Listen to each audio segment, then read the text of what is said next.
Alright, Epic Gamers, so we have the Dark Vertex controller. I'm kind of going to be opening this thing with one hand, so I guess I just wait, I need scissors, I'll be back. Okay, here it is. Pretty sure I can. Wow.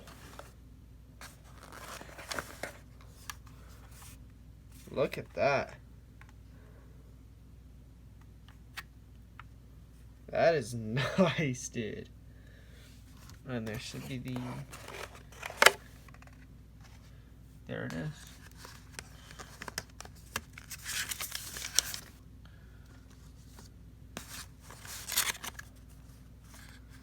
That's the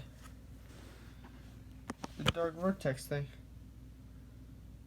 I'm not gonna flip it over because I think that the code is on the other side.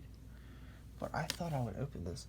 So this controller is like a full-on black, and it has like purple faded buttons.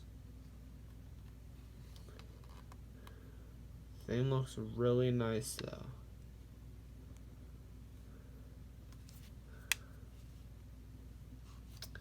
So I hope you all enjoyed the video. Thought I would get this out to y'all. And yeah, I'm gonna put this on my account. It's gonna be fire.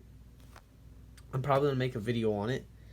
And yeah, thanks for watching. If you all enjoyed, please like, and I'll see you next time.